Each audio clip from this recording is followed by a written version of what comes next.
Papahiram niya rin mismo sa akin yung idol ko na ibon niya. Jeff, ano ba yung papahiram mo sa akin? Ang paperam ko po sa kanya, si Boy Paasa. At paperam ko po sa kanya, si Boy Paasa. At saka yung asawa mismo ni Boy Paasa na nag-anak ng overall. Grabe, no? Na overall sa north, overall sa south.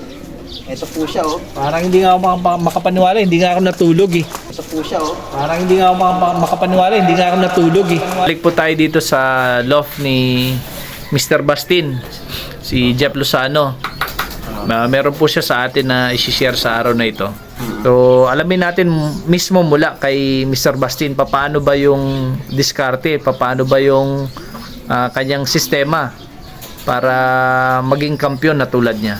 Opo. Ayan, so Bro Jeff, kwentuhan mo nga kami paano ba yung paano umpisa natin sa breeding, paano ba yung pagbi-breed mo ng mga kalapati?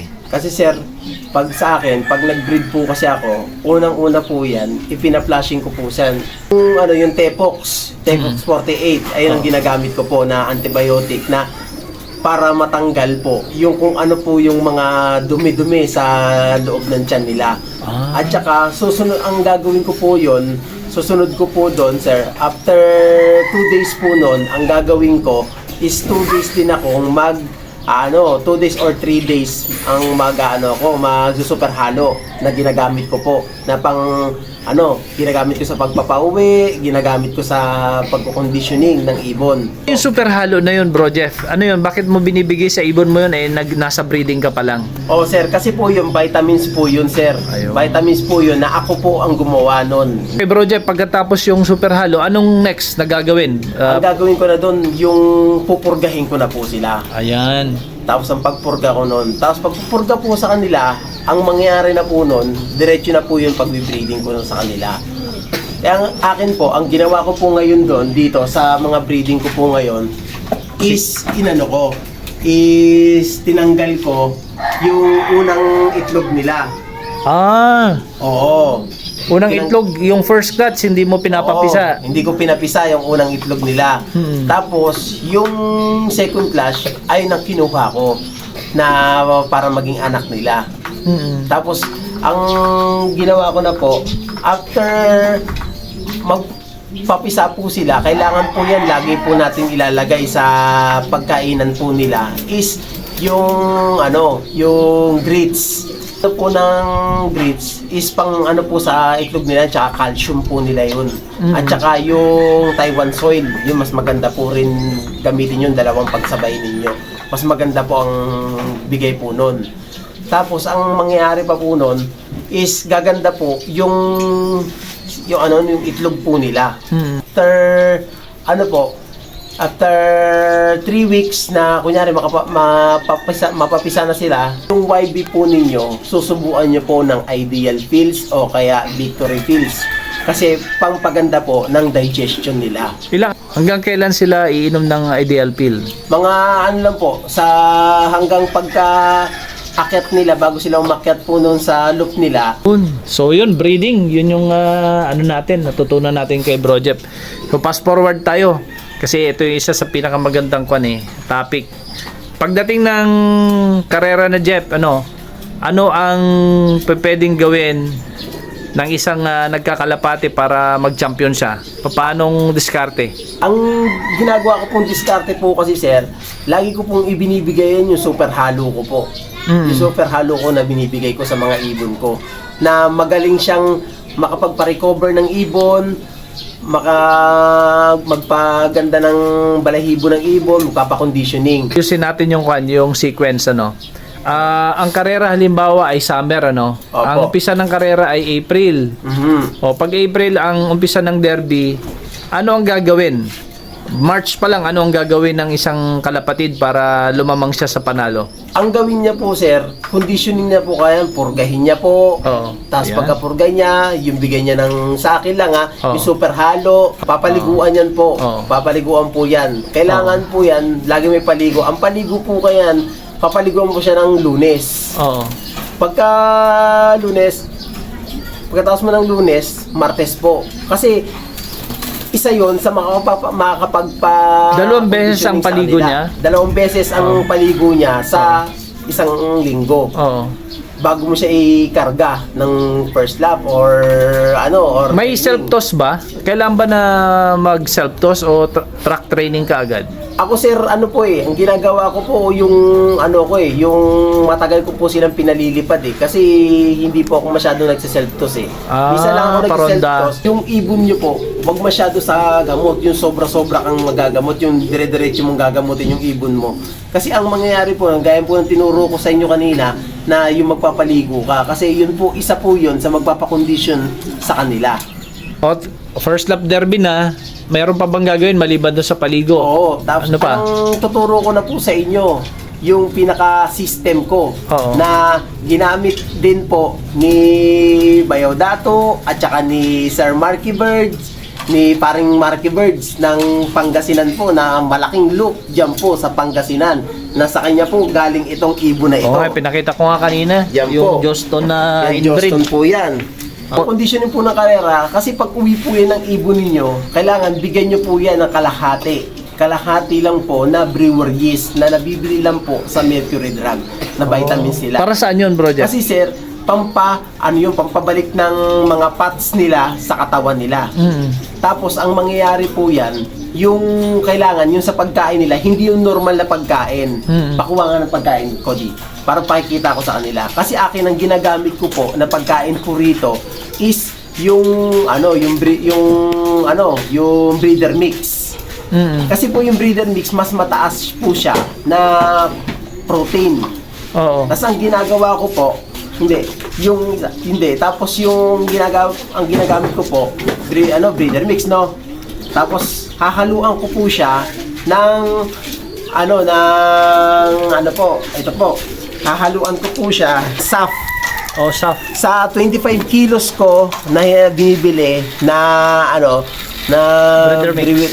breeder mix is maghahalo po ako ng 5 kilos na SAF. Tapos 5 kilos na whole corn. Dumami ang whole corn. Oo, kasi po itong whole corn na po ito, 511 na. oo. Tapos itong whole corn at saka itong SAF na po yan, mga sir, yan po, kahit sabihin nyo po matigas po yan po mayaman po siya sa carbo. Tapos ang gagawin ko na po yan, sir, kada tanghali po or magpapakain ka ng ibon, bago ka magpakain ng ibon mo, ang gagawin mo is, ito po, ang ibibigay mo na. Ito na ang ibibigay mo na may Parang sneaky mix ito, Opo, sir, may Sariling timpla mo na to, no? sariling timpla ko na po to. May gaya po ng itinuro sa atin ni TDB na may brown rice, may SAF. Kailan mo binibigyan, bro, Jeff? Binibigay ko ito bago akong magpakain ng natural ko na pagkain nito. Oo. Pag derby na, ha? Pag Opo. derby. Hindi kahit sa mga training sir Training na na lang, pagka umaano na sila ng 100, pag ginagamit ko to pagka nasa 100 kilometers na sila. Yun, importante malaman yun, no? Oo, nasa 100 kilometers na po. Oo. Saka ko binibigay ito kasi doon na sila nauubusan ng fats na na nawawala sa katawan nila. Kasi kailangan po natin maibalik 'yun para sa layo ng nililipad nila. Ngayon po, ito pong ang halo po nito is SAF, pagka kalahating SAF, kalahating birdseed, tas kalahating brown rice. Yan po ang paghahaluin niyo. Pag halimbawa, isasakay ng ibon, meron ka bang mga pinapatak? Meron ka bang mga tawag dito, yung pabaon? Ang ginagawa ko lang pabaon po, sir, is lang po, dalawang pirasong ideal pills. Ayun lang. Yun lang po. Tapos ang gagawin ko niya, sir, pagka uwi, di ba, umuwi siya ng Sunday. Bibigyan ko na siya ng kalahating brewer yeast. Tapos kinabukasan po, alternate po sila, kalahating super B12. Ayun po ang ibibigay ko po. Hindi ka ba paligo 2 times a week, tapos victory pill, tapos pagdating brewer's yeast at saka super B12? Opo. Simple lang talaga, no? Simple lang po. At saka kailangan po, dapat laging lipad dyan ng isang oras Sa umaga. sa umaga. Ayan, so mga kalapatids, narinig nyo mismo yan, galing kay Mr. Bastin yung diskarte niya sa sa conditioning. And hindi naman natin may tatanggi na mahusay ang mga ibon ni Mr. Bastin. Kanina pa bumibida si Bro Jeff, sasali na ako sa camera. Ito yung kinikwento ko sa inyo kanina sa biyahe namin, mga kalapatids, mga kakwento. Ito kasi madalas iba yung iba yung sabihin na nga natin hindi mawala sa atin yung mga basher sa akin maraming basher. Sa aking kaibigan dito may mga basher. Pero ito ang hindi nila alam yung ugali ni Jeff. Si Jeff hindi mo kailangan na pwersahin, hindi mo siya kailangan kulitin. Nasa kanya yan kung gusto kanyang bigyan ng ibon, kung gusto kanyang pahiramin ng ibon. Kasi itong taong to, marunong to. Hindi mo to kailangan turuan. So ito, andito tayo ngayon kasi nagulat ako sa sinabi niya sa akin nung isang araw. Papahiram niya rin mismo sa akin yung idol ko na ibon niya. Jeff, ano ba yung papahiram mo sa akin? Ang paperam ko po sa kanya, si Boy Paasa. At saka yung asawa mismo ni Boy Paasa na nag-anak ng overall. Yan, si Boy Paasa. Na lap winner. Lap winner po siya. Tapos, Kasingit. tapos second overall champion of color, fourth overall champion ng ng SDR. So nilaro mo to ng North and South? Oh, hindi po sir. O North lang? Opo, South lang sir. South lang. Opo. Tapos ang ko po, yung ipinaris ko sa kanya. Hawak dito. Oh, ito po sir, Yung pinaris ko po sa kanya. Ito po.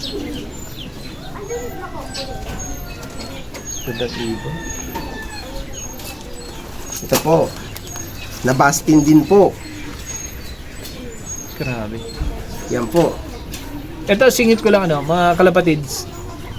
Maraming nakuha ko na ibon na kadugo nito, anak nito, apo nito, na na-share din natin sa mga kalapatids. At karamihan yung mga na-share natin na naglabas ng mga first overall. Opo. Yung last na apo nito, nag-first overall sa isang club sa La Union, yung isang malaking club ng La Union. Nilaro ni Bro O'Neil. So, apo na naman niya. Meron din itong anak na naglabas ng first overall naman.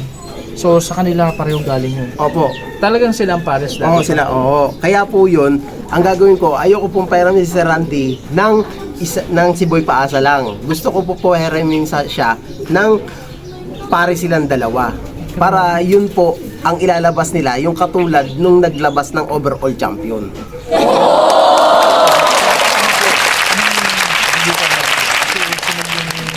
Ano siya sir bali parang may siya ng stitchal bout pare po. Kaya pala. Matagal mo ng pares itong dalawang Opo to? sir, oo, silang dalawa po. Silang dalawa lang yung naglalabas ng overall. Siya po, producer po silang dalawa. Yung producer po, ang ipapahiram ko sa kaibigan kong best friend ko na po na ito. Thank you, Bro Jeff. Grabe, hindi talaga ako makapaniwala until mahawakan ko. Thank you, kapatid. Opo sir. God bless Tayo you. muna natin sir. Thank you, kapatid. Thank you Opo, sa sir. ibon. Thank you, Ingatan sir. ko yan. Ingatan ko Opo yan. sir.